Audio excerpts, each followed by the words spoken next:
Good morning, everyone. Welcome. My name is Menachem Creditor. It's my honor to serve as scholar in residence and rabbi for UJA Federation of New York. We bring you Torah and music, blessing, and community every weekday. We've been doing so since March 18th, 2020. Today it is Wednesday, January 31st, 2024. Almost 4 complete years of Torah together every day. It's broadcast 982. It is also day 117. So it is a chance to say good morning to each other, to say hi to Lisa and Penny and Pete. Adrian, my friend, Boker Tov to you. Dale and Carl, Roberta, good to see you. Hi, Sandy, Julianne, and Catherine. Catherine, good morning to Down Under. Glad to see you here yet again. Blow my mind with your constancy, sharing at the weirdest hours our Torah community, which you are a pillar of. Linda, good to see you. Amy and Jacqueline, Lydia, Andy, Keith, Ron, Marilyn, and Sherry. Sharon, good to see you. Hi, Ron. Nice to see you, my friend. Let's take a breath. Hi, Ashley. It's good to see all of you here. Let's make a bracha, a blessing, learn some Torah, pray for our family, pray for the world.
Good morning to everyone. It's so good to see all of you here on this, our 982nd consecutive weekday Torah morning. It is an incredible thing to have been part of this community beginning on March 18th of 2020 and going all the way through, to be able to do things like look at our dear friend Shari and say, we are of course praying for your parents. They're in their 80s and going through a frightening time. May they feel comforted and strengthened, and may you as well. Kim, you are in DC on the Hill with Robin as part of the JFNA, the Jewish Federations of North America fly-in to meet with our elected officials, and thank you for representing our community and showing up with heart. Let's remember our values as we show up in defense of family. It is incredibly important for us to not only see the welfare of our tribe as our mission, but also the values that have always animated our work on behalf of neighbors and society to build a beloved community. That brings me directly into this week's Torah portion, and it'll be a brief broadcast today, but I wanted to share one essential teaching from this week's Parsha, which of course is named after Yitro. It's one of only 2 Torah portions named after someone who's not Israelite. Very important for us to remember. Fabrice, it's good to see you in Paris. Welcome, welcome. Claire, so glad to see you too. This week we receive the Torah. We stand at Mount Sinai, and the name of the Torah portion of Revelation, where God meets the Israelites and gives us the Torah, it is named for our father-in-law, for Moses' father-in-law, who is the priest of Midian. But what I wanted to look at was this very important philosophical and theological question. Catherine, so that you know, beloved community was the language Dr. Martin Luther King Jr. gave to envision society where people loved each other appropriately, when we saw each other through divine eyes. So the question is asked, what was actually revealed on Mount Sinai?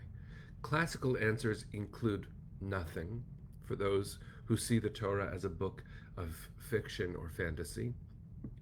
For the literalists, the Ten Commandments were given at Sinai.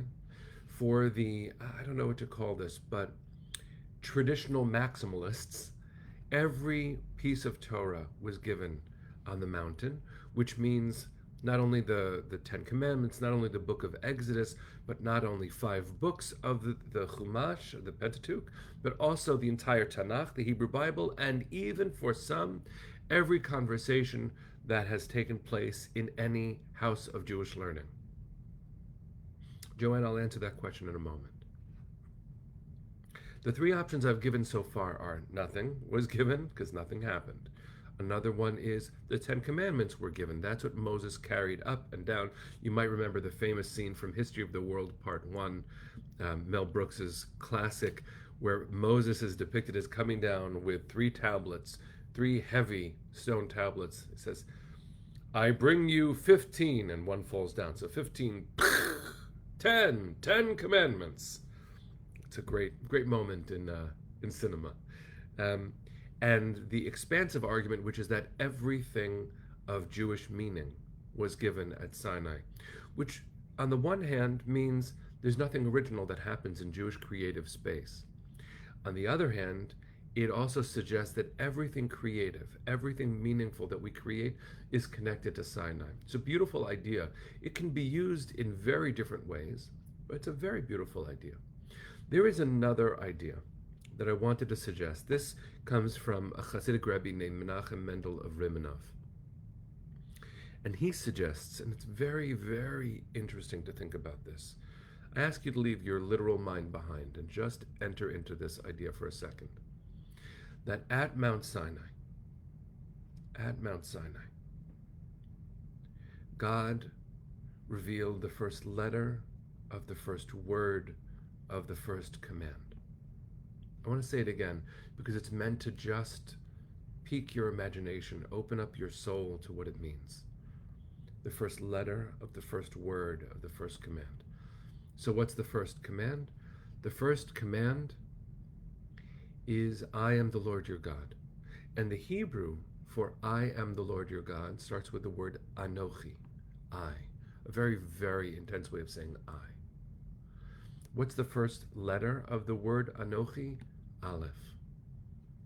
So, if the Rimanover Rebbe suggested that only the Aleph was revealed on Mount Sinai, and I suggest for those who'd be curious to read the Borges short story. It's a little novel called The Aleph. Stunning, stunning story. If the Aleph was all, quote, all that was revealed at Sinai, what does an Aleph sound like? What does an Aleph sound like? If you know your Hebrew, the Aleph doesn't have a sound. It doesn't sound like anything. So if the Aleph was what was revealed at Sinai, we have to wonder to ourselves, what does that mean? So let me make this suggestion, and I think this is what the Rimanover meant. What's the difference between nothing and an Aleph? What's the difference between nothing and an Aleph? Because silence is nothing. What is Aleph? It's a visual. This is the Aleph. God revealed the possibility of something. At Mount Sinai, according to this idea, God revealed the possibility of something. Joyce, Aleph only makes an ah if it has a vowel underneath. Just the letter itself. Cindy said it simply, the beginning. If you remember, when Moses brings the language of freedom to the Israelites, to the enslaved ancestors who we remember every year, and every Passover, and every morning and night when we say the Shema, and every day since October 7th, the descendants of those enslaved people, we remember those of us who were taken into captivity again in our history. We call all of them to mind, and we do not offer silence in response. Over and over, friends, we open our mouths, whether we are in a fly-in in DC representing our community, raising up the names, images, and our concerns for our loved ones, for the women still held in captivity, for the men still held in captivity, for the grandfathers, the grandmothers, and the babies, citizens of 33 nations and members of at least 3 faiths. Yes, Marcia's question is so beautiful. Do we find the possibility of something within the silence of the Aleph? Of course we do, because God showed up. That is the incredible thing about Parshat Yitro. If you believe that God gave literally the 10 Commandments, that's what it means. If you believe everything meaningful was revealed at Sinai, that's what it means. But if you take a step into the mystical possibilities, which the Rimanover is inviting us to feel, and I would be so bold as to say, God is inviting us to feel too.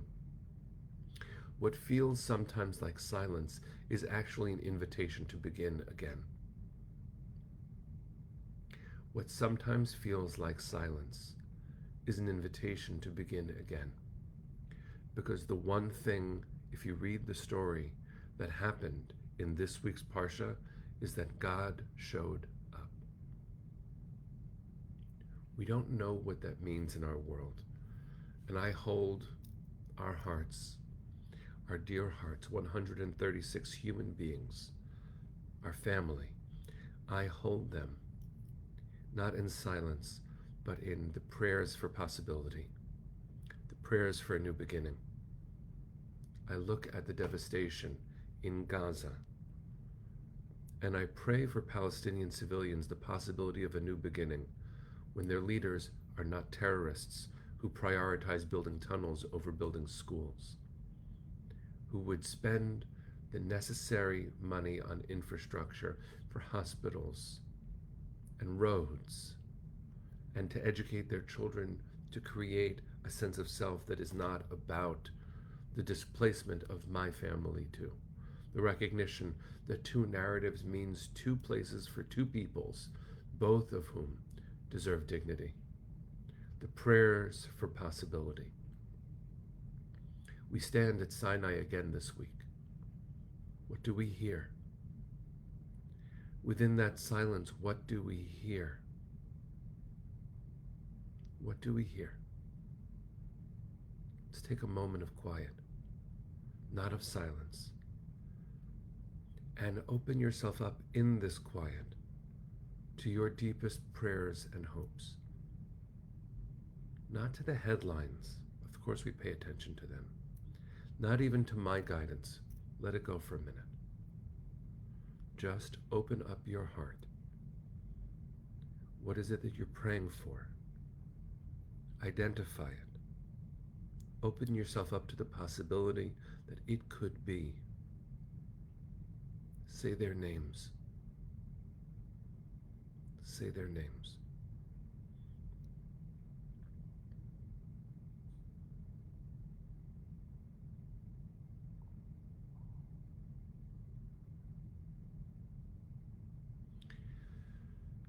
You know, it's an intense thing because the Torah describes Mount Sinai as a shaking volcano. It's too much. The Midrash even suggests that our ancestors couldn't take it and they died and then were brought back to life. It's a strange Midrash. You can find it. But ultimately, the rabbis respond by envisioning a different kind of revelation, a revelation that makes space for the other.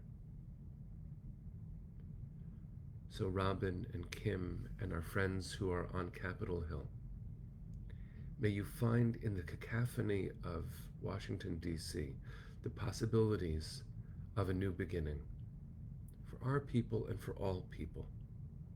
A language that does not relent on the demand for dignity, but does not slow down in its pursuit of peace. That is who we've been. It's who we're trying to remember to be. To demand humanity for our Israeli family. including Arab and Bedouin and Jew and Christian and Muslim. We are demanding dignity, the way any people should, and the way we fight for the dignity of every other. We are demanding dignity. And what will we do once we achieve that? Because we will. So, yes, Marcia, I'm going to repeat that. Thank you for reminding me what I said. We are working to reclaim the headlines with a shocking good we will do. Please, God, let's do that. So, with our family in our hearts, with real dreams in our eyes, let's sing Hatikva. Send your hearts all the way east, wherever you're standing. Aim not only for the healing of our sisters and brothers in Israel, the safety of our children and our elders here in the United States.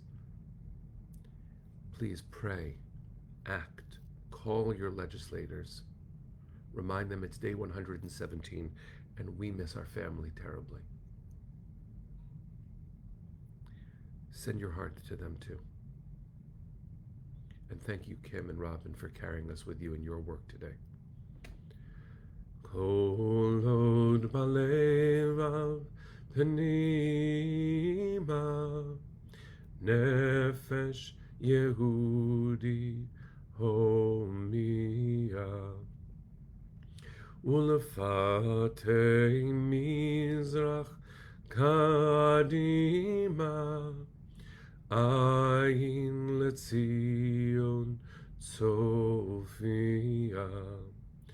Od lo avda tikvatenu,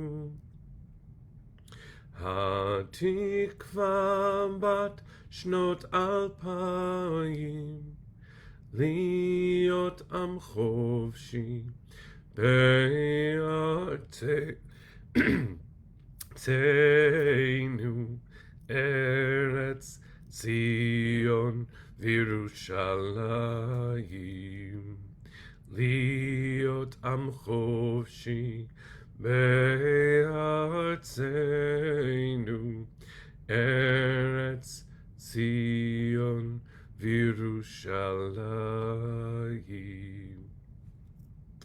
Bring them home now. Am Yisrael Chai. See you tomorrow, friends. Have a good day.